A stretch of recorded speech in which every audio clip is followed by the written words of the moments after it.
I knew the joke was coming before he even opened his mouth. He always smiled right before he struck. "Careful handing her the wine," he told the waiter, loud enough for the whole table to hear. "She might trip on her own insecurities again." Laughter. My sisters, my parents, the kind that tries to pretend it isn't cruel.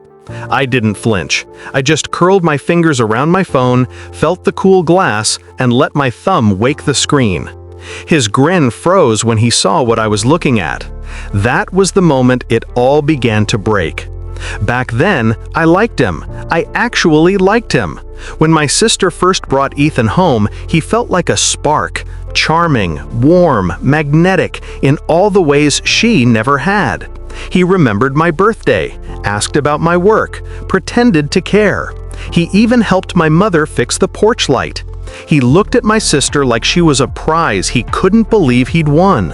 I wanted to believe the best of him, and for a while, I did. Then the tone changed. The questions turned into jabs, the jabs into jokes, the jokes into public performance. Always subtle, always deniable. A nudge here, an eye roll there, a just teasing when no one defended me. And my sister? She didn't just let it happen, she encouraged it. That's what stung the most. The betrayal didn't come from him first, not really, it came from her. It was the day I walked in on her and Ethan whispering in the kitchen. She laughed, soft, embarrassed, guilty. He smirked like he was chewing on a secret. They didn't see me at first, didn't know I heard. "She's so desperate to be taken seriously," he said. "It's kinda cute." My sister snorted. "Don't say that. She'll get emotional. You know how she is." I didn't walk in. I didn't confront. I backed away, silently, and something inside me went still, like a lake finally settling after a storm. Not broken, just quiet. That's when the planning began. Revenge doesn't start loud. It starts with observation. Ethan was messy, digital fingerprints everywhere. His phone always face down, his laptop never fully closed. A man who thought he was clever, not careful. He'd bragged once, drunk, about his private folder, laughed as he said, "Every man needs a sanctuary." He didn't know I heard. He didn't know I remember everything. It didn't take much. A mirrored screen when he logged into his iCloud on my sister's iPad, a backup file he forgot to remove, a password he reused for everything. I didn't have to dig. It was all right there, waiting to be found. Everything. Messages to 3 different women, photos that weren't his to keep, voice notes bragging about how my family blindly adored him, a recording, my sister's voice, complaining about me, mocking me, calling me a burden. Shock wasn't the word. It was colder than that. What hit me was clarity. They weren't my people. They never were. And losing people you never had, that's not loss, it's liberation. I built the plan in silence. First step, save everything. Second step, verify it twice.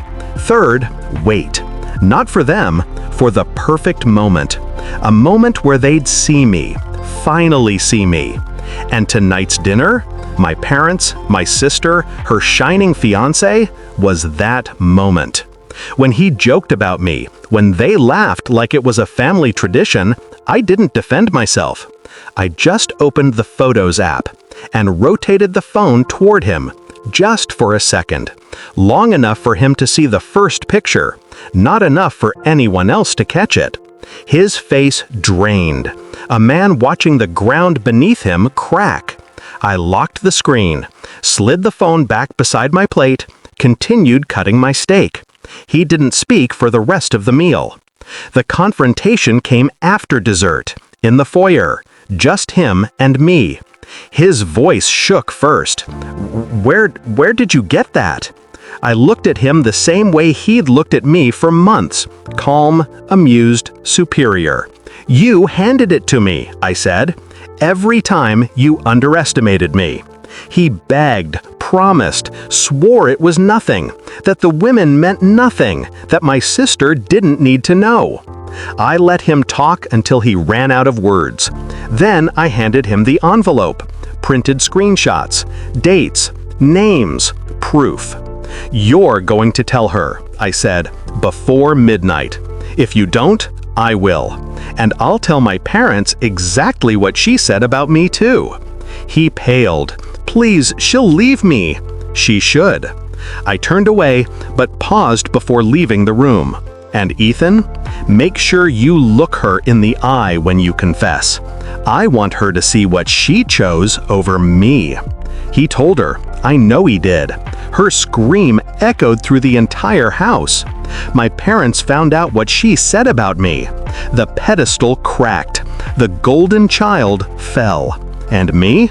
I went home, made tea, sat in silence.